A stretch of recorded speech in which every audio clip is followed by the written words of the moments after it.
Hello नमस्कार साथियों, स्वागत है आपका एमएस स्टडी पॉइंट में। दोस्तों, भारतीय इतिहास पर चर्चा कर रहे हैं। मुख्य रूप से मुगल काल हम पढ़ रहे हैं और मुगल काल में बाबर के बारे में हमने चर्चा की थी 1526 से 1530। और 1530 में बाबर की मृत्यु के बाद उनके पुत्र हुमायूं शासक बने। तो आज की जो क्लास है उसमें हम हुमायूं के बारे में चर्चा करेंगे। 1530 से लेकर के 1556 तक उनका शासनकाल रहा। तो देखो बेटा, बात करते हैं हुमायूं की। हुमायूं 1530 से 1556। अब देखो, सबसे बात पहले हम बात करें हुमायूं की, तो हुमायूं के पिता और हुमायूं की माता और हुमायूं का शाब्दिक अर्थ, जो कई बार परीक्षाओं में पूछा जाता है और बार बार पूछा जाता है ये प्रश्न। तो पिता तो कौन थे हुमायूं के? बाबर। बाबर का पुत्र था ये बड़ा। और माता का नाम था माहम बेगम। ये भी प्रश्न बार बार आता है, माहम बेगम। और शाब्दिक अर्थ है भाग्यशाली। और बेटा एक चीज ध्यान रखना है, इतिहास में विसंगतियां बहुत हैं। हुमायूं का शाब्दिक अर्थ भाग्यशाली था, परंतु भाग्य ने या किस्मत ने उसका कभी भी साथ नहीं दिया। ये अपने को ध्यान रखना है, ठीक है। अब देखो, बात करते हैं हुमायूं की। तो 30 दिसंबर 1526 को हुमायूं भारत का बादशाह बना। चूंकि पिछली क्लास में मैंने बताया था 26 दिसंबर 1530 को मृत्यु हुई बाबर की और 30 दिसंबर 1530 को शासक बन गए। हुमायूं का शाब्दिक अर्थ क्या होता है? भाग्यशाली होता है। अब जब बाबर मरे थे तो वो बोल के गए थे हुमायूं को कि जो साम्राज्य है उसका बंटवारा शासक बनते समय अपने भाइयों में कर देना। और ठीक वैसा ही किया हुमायूं ने, शासक बनते अपने साम्राज्य का बंटवारा भाइयों में कर दिया। चूंकि हुमायूं शासक बनने से पूर्व प्रशासक था या सूबेदार था, कहाँ का? ये प्रश्न बार बार पूछा जाता है। तो बदख्शा का सूबेदार था। बदख्शा प्रदेश का प्रशासक या सूबेदार था अपने पिता बाबर के समय, शासक बनने से पूर्व हुमायूं। अब हुमायूं ने अपने पिता के कहे अनुसार अपने साम्राज्य का बंटवारा भाइयों में किया बेटा। अब जो साम्राज्य का बंटवारा भाइयों में किया उसका उल्लेख कुछ इस प्रकार मिलता है। 3 सगे भाई थे, कामरान, अस्करी और हिंदाल। कामरान को काबुल और कंधार, कामरान को क्या दिया बेटा? काबुल और कंधार की जागीरें दे दी, ठीक है। अस्करी को संभल क्षेत्र दिया, संभल वाला क्षेत्र दे दिया। और हिंदाल को दे दी अलवर की जागीर, अलवर की जागीर, ठीक है।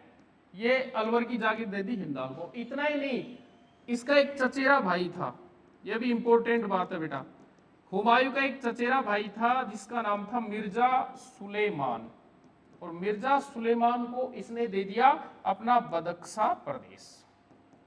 चूंकि यह प्रश्न बार बार आएगा, बदख्शा प्रदेश जिसका हुमायूं प्रशासक था या सूबेदार था अपने पिता के शासक बनने से, मतलब खुद के शासक बनने से पूर्व अपने पिता के समय। तो साम्राज्य का बंटवारा भाइयों में कर दिया। अब देखो, इतिहासकार ये कहते हैं कि हुमायूं असफल क्यों हुआ। उसने अपने साम्राज्य का बंटवारा अपने भाइयों में कर अपनी असफलता के बीज बो लिए और वो ही उसकी असफलता का सबसे बड़ा कारण रहा। उसको अपने साम्राज्य का बंटवारा भाइयों में नहीं करना चाहिए था। इस प्रकार की बात करते हैं इतिहासकार, ठीक है।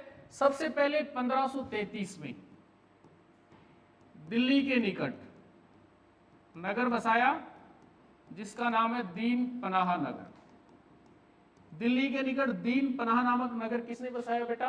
हुमायूं ने। 1534 और 35 में गुजरात पर आक्रमण किया और गुजरात के शासक बहादुर शाह को परास्त कर दिया। बहादुर शाह को क्या किया? परास्त किया। किसने? हुमायूं ने। यह भी ध्यान रखना है 1534 और 35 में। अब इस चीज का अपने को ध्यान रखना है बेटा, मेवाड़ रियासत थी। महाराणा सांगा के बाद उसके पुत्र विक्रमादित्य शासक बने थे, महाराणा विक्रमादित्य। और विक्रमादित्य के समय राजमाता जो कर्मावती थी उसने पूरी शासन की बागडोर संभाली थी। राजमाता कर्मावती के समय गुजरात के शासक बहादुर शाह ने मेवाड़ पर आक्रमण किया था और इस संभावित मेवाड़ आक्रमण और बहादुर शाह के आक्रमण से राजमाता कर्मावती ने हुमायूं को राखी भेजी थी, हुमायूं को राखी भेजकर सहायता मांगी थी, परंतु हुमायूं समय पर नहीं आ सका। चूंकि बहादुर शाह ने मेवाड़ पर आक्रमण किया, मेवाड़ के जितने भी वीर योद्धा थे, महाराणा विक्रमादित्य और उदय सिंह सहित राजमाता कर्मावती ने उनको बूंदी ननियाल भेज दिया, और जितने भी राजपूत वीर योद्धा थे वो बहादुरी से लड़ते हुए वीरगति को प्राप्त हुए, और कर्मावती के नेतृत्व में जौहर हुआ, जो चित्तौड़ का दूसरा शाखा कहलाता है। तो ये चीज भी हुमायूं से जुड़ी है कि राजमाता कर्मावती ने किसको राखी भेजी थी, हुमायूं को राखी भेजी थी, परंतु वो समय पर नहीं आ सका। एक चीज का और ध्यान रखना बेटा, हुमायूं के समकालीन एक अफगान शासक था शेर खां, जो अपनी शक्तियां बढ़ा रहा था दक्षिण में। शेर खां के बढ़ते हुए प्रभाव को कम करने के लिए 1538 में हुमायूं ने चुनारगढ़ किले का घेरा डाला, और घेरा डालकर चुनारगढ़ के किले को विजय कर लिया।